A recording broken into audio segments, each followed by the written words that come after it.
Today on Vox, we have information on the 2018 Nobel Peace Prize, the University of Tennessee at Knoxville, and more. Zach Byron will have your local weather, and Jay Standard will have your sports. It's Friday, October 5th, 2018, and you're watching Vox News Today.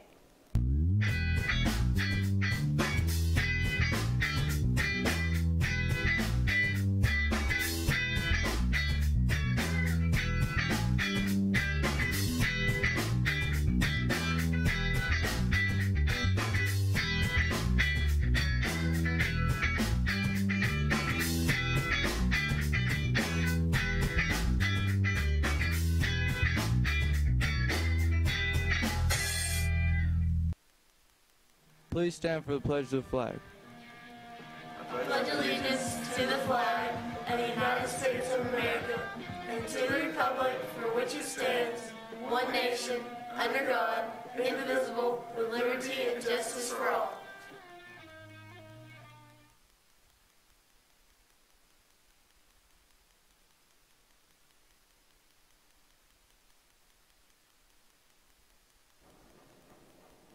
Good afternoon and welcome back. I'm Mary Beth Mangrum. And I'm Taylor Lawson.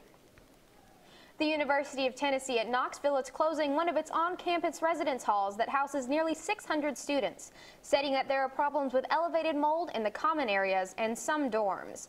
The school announced on Wednesday that Laurel Hall will be closed for the remainder of the school year for cleaning. A school statement says that displaced students will be moved into other residence halls and apartment buildings over several weeks.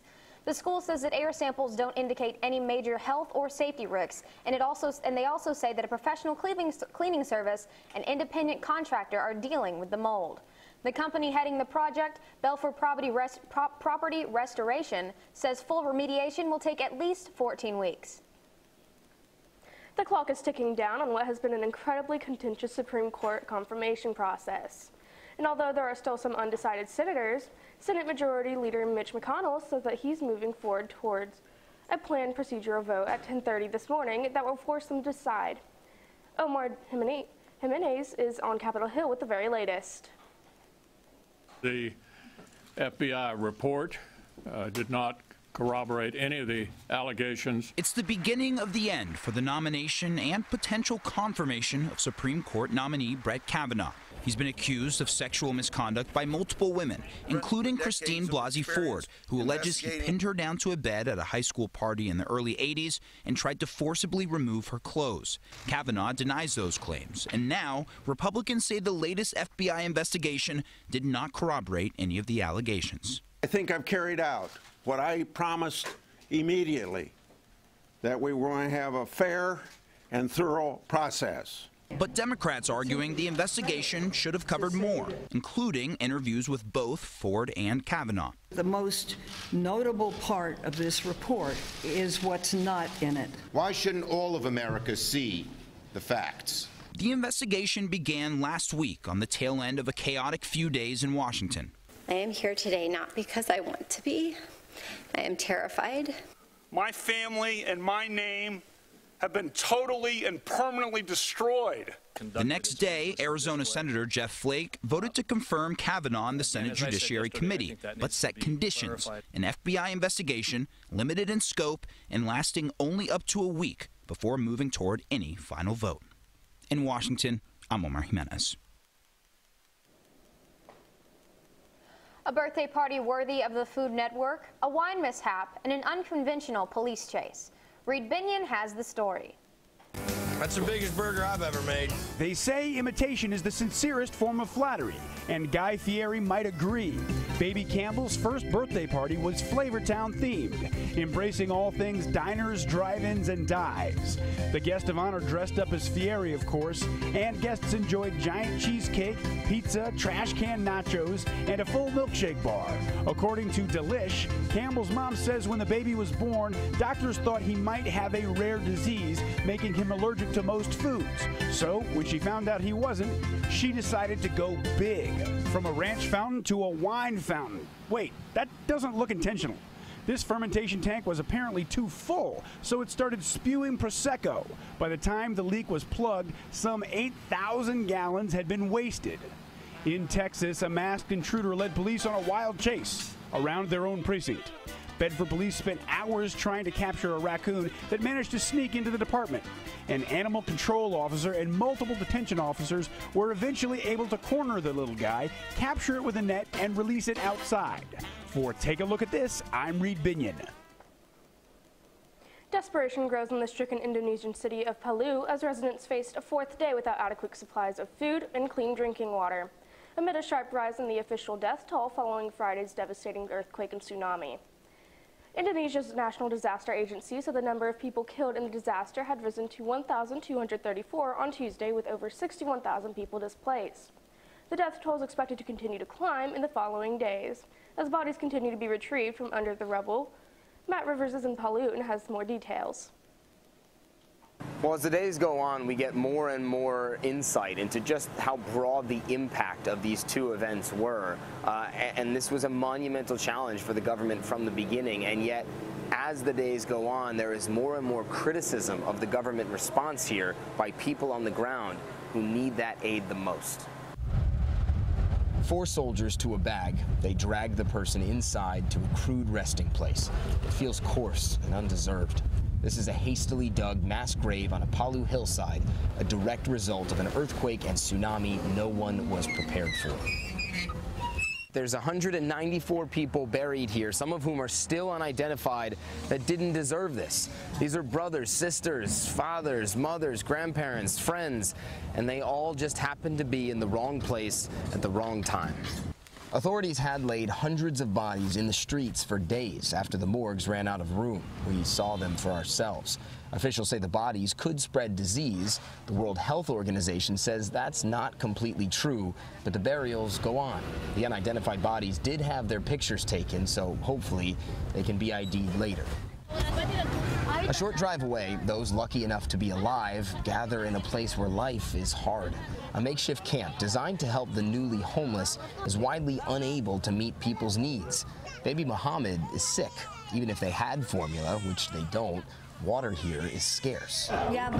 Drinkable water? We are very short of drinkable water. We need public toilets. None are provided to us. There are some here, but they are all broken and can't be used. So 5 days on, in camps like these, there's a lack of electricity, of food, of water, of health care, of hygiene. It's no wonder people are getting frustrated, and they're increasingly blaming the government for what has pretty obviously been a slow response. Fuel has been scarce too, with few stations open. If you follow the rules and line up, you could trade a day just for a few liters. So the way you join the line is by taking your gas container and running this rope through the handle. Basically, the rope snakes all the way around and ends at the only gas pump that's open right now. So you hook up, you move it up the line, and you wait. These people wouldn't wait. We watched them loot fuel tanks underneath the ground, bamboo poles dipped in, coming up full. Armed soldiers merely watched. They told us they didn't want to spark a riot. They just want to run their bikes or generators. Another said it's not like there's anywhere else they could get it fast. Dozens of people, though, have been arrested for looting citywide. The government says there have been challenges in their aid mission, but that overall they're making the best of a bad situation. And yes, help is slowly increasing. Aid ships are en route and aid flights are picking up, but not fast enough. Looting, thirsty babies, hungry kids, filthy camps, and mass burials do not equal an effective disaster response. And look, we should add here that the government denies this. They say they're doing the best that they can, that the situation is horrific, but people remain upset. That said, the same people who are upset with the government are also going to be their biggest cheerleaders if the government turns this around, accepts more international aid, and gets the kind of help to the people on the ground here that is so desperately needed. This year's Nobel Peace Prize has been awarded to Dr. Denis Mukwege and Nadia Murad for their efforts to end sexual violence as a weapon of war and armed conflict. Mukwege and his staff have treated thousands of sexual violence survivors in the Democratic Republic of Congo. He has earned the nickname the man who mends women. Murad was abducted by ISIS in Iraq in 2014 and held as a sex slave. Now she is a UN Goodwill Ambassador, helping survivors of human trafficking. The Nobel Committee says she has shown uncommon courage in recounting her own sufferings. More than 300 people were nominated for the Peace Prize. Now let's send it over to Zach with your weather report. Could the recent severe weather and flooding take its toll on farmers? We'll find out more on that, plus your 7-day forecast after this break.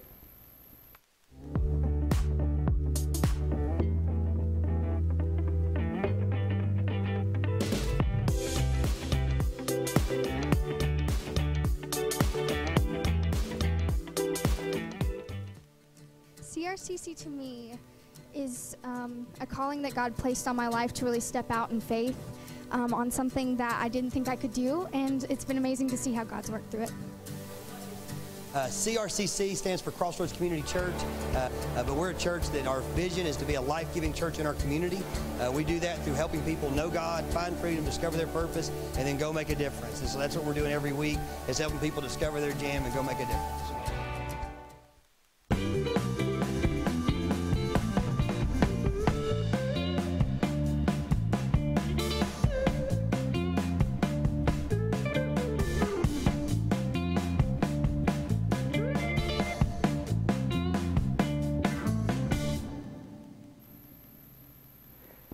Heavy rain is taking a toll on pumpkin farmers and their sales. Lauren Moss reports. Every size, shape, and color of pumpkin is out at Heartland Farms. Thousands have been hand-picked from a very soggy field. I don't see anything outstanding nor anything that's been a disaster. It's just been sort of an average year. David Myers has been in this business for decades, but this year has been tough. Pollination window in late summer was poor. A lot of people don't realize pumpkins have a male and a female flower. So weather's nice enough to plant has the flowers, and then has to be nice enough the pollinators are out. Now that the pumpkins are here, another issue. All the recent heavy rain has been keeping people away. We sat here twiddling our thumbs and hoping there's another nice day behind it. So we plan about 2 rainy days on the weekend throughout the month of October. It gets past 3 rainy days in the market season on the weekends. That gets to be uncomfortable. And with plenty to do, from kid activities to a pumpkin launcher, which is quite the rush. Myers isn't too worried. Instead, he's staying focused on giving people a good time. The years when I have a blessed crop, I give away a lot. I gave away as many as I sold last year. Money's good, but friends is better. Now let's send it to your 7-day forecast. For today, we have partly cloudy skies with a high of 70, low of 66. For Saturday, Sunday, and Monday, we'll have partly cloudy to rainy weather in the forecast with highs of 72, 77, and 80, lows of 65, 62, and 61. Now through the rest of next week, we'll have sunny skies with a high of 82, 80, and 84, with lows of 64. That's all from me. Now I'll send it over to Jason with your scores from last night. The divisional round of the MLB playoffs are underway, and there's already been a walk-off. We'll also have Brett's picks and more after this break.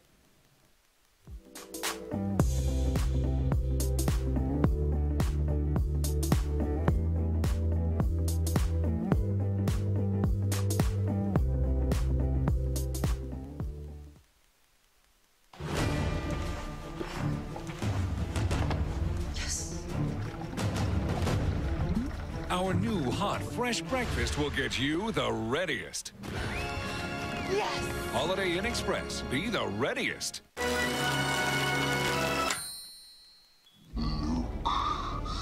I am your... My what? I am your... I can't understand you. Hold on, let me help you. Hold on. Let's just get this one off.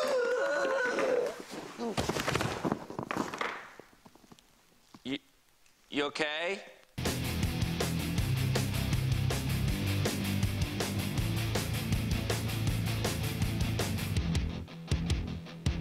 Sports on Vox News with Sports Director Jay Standridge is brought to you by Check Into Cash, your one-stop money shop. Welcome back. Let's send it over to Mr. Shroyer and Brett Whitehead with Brett's Picks. Good morning, happy day, good afternoon, good evening, good middle of the night, whatever it is, Brett. I'm so tired. We just got finished with a Thursday night football game, and here it is Friday. We're doing football. This is Brett's Picks, Week 6. I'm Gwen Shroyer. This is Brett Whitehead. Doing all right? Yes. Getting ready to have fall break, so we're in the mode right now. Let's get right into it, Brett. Look at these coaches. Professor Shroyer right at the top, and now we have a tie for first place with Mr. McElhaney. Several in third place. Jace dropped from 5th place down to 7th. Brett holding his own weight there at 8th place, 9, Right 10, 11, 12. Look at all those coaches. You see coach. Yeah. Yeah, that's what happens. Let's get into the picks. First game, we have Texas, and they're number 19. They're going to be playing at number 7, Oklahoma. That's a huge, huge game right there. Who you got? I got Oklahoma. Missouri at South Carolina, SEC rivalry in the making. Both of them in the East. Who do you have? I got South Carolina. Number 5, LSU at number 22, Florida. Can't believe they're in the top 25. Can't stand. I'm going with LSU. LSU. Florida State on the road. Florida State, number 17, Miami. I'm going with Florida State. You can't deny how big that rivalry is. There has been the wide right, wide left controversy on kicking game on that matchup for years. Navy at Air Force, big military battle right here. I'm going with Air Force. Going with the blue in the Air Force uniform. At home. USAF. At home, right. And you know where they are? No. Colorado Springs, the academy in Colorado Springs. Next game we have is Baby Blue, Kentucky at number 13. Can you believe that? They are number 13. Before long, they might break into the top 10. I'm going with Kentucky. Kentucky over Texas A&M. Number 8, Auburn at Mississippi State. Auburn. And number 10, Washington at UCLA. Washington. Number 6, Notre Dame holding their own at number 24, Virginia Tech. Who do you have? Notre Dame. On the ABC network, which is very unusual. Notre Dame always plays on NBC. And the last game is the Cowboys of Wyoming playing at Hawaii. I'm going with Wyoming. Going with Wyoming. Everybody considers that a bowl game because that's a treat to get to go to Hawaii. That's 11:59. That's a late game. Can't believe they didn't just go ahead and put it at midnight, but that's the way ESPN actually has it listed, and I believe that's going to be an ESPN game. You got anything else? We had a big win. We had a big win last night. Very dominant win. 42-8. 42-8. Yeah, on that extra point, had a little fumbleitis, and finally the placeholder picked up the ball and he ran it to the corner of the end zone, just barely squeezed himself in there and picked up 2 points instead of 1. Not a bad play. I used to teach at Saudi Daisy. I love it when the Bears beat Saudi Daisy now. I was going to tell you we play on the road next week. And who is that? We go to Heritage. And what's their mascot? What is it? Say it. I don't know. So we're playing the Heritage I Don't Knows. Not to be confused with the Maryville. And we'll be playing Maryville in a few weeks. And do we have any other games? I think there's one more. We go to William Blount. William Blount. You know what they are? The Governors. That's right. Well, that's all I have. Fall break's on the way, and if we don't stop talking, we're never going to have fall break. Let's get out of here, Brett. So that's all we have, and until next time, we'll see you on the sideline. Welcome back. Let's get right into it. Last night, the Saudi Daisy Trojans came to Bear Stadium to face Bradley Central. It wasn't a close game to start with, and the Bears win big 42-8. The MLB divisional round started last night as the Braves took on the Dodgers. It wasn't a close game to start, but the Dodgers win 6-0, and they lead the series 1-0. The Rockies traveled to Milwaukee to face the Brewers, and Milwaukee scored early in the 3rd inning, but the Rockies matched that in the 9th to make the score 2-2. The Brewers hit a walk-off single to win the game and start the series strong. Thursday Night Football was last night as the Indianapolis Colts took on New England Patriots. The second quarter was huge for the Patriots when they scored 17 points. Tom Brady also had his 500th career touchdown pass, putting him in 3rd place of all time. New England wins 38-24. And that's all for me. After this break, we'll take a look at your school announcements.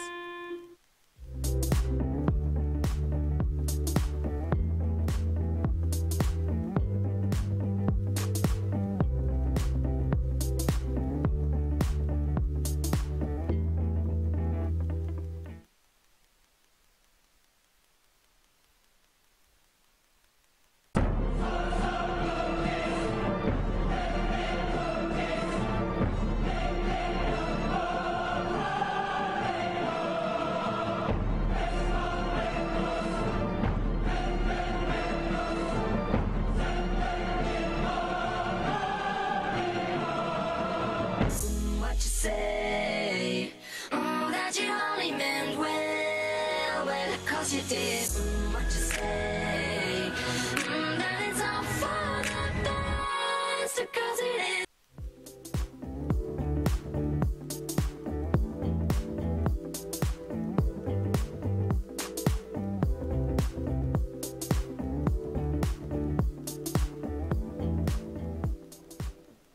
Welcome back, Bradley Central. As you know, here on Vox, we've started a series where we cover the various career and technical education programs our school has to offer. Today, we'll be covering HOSA.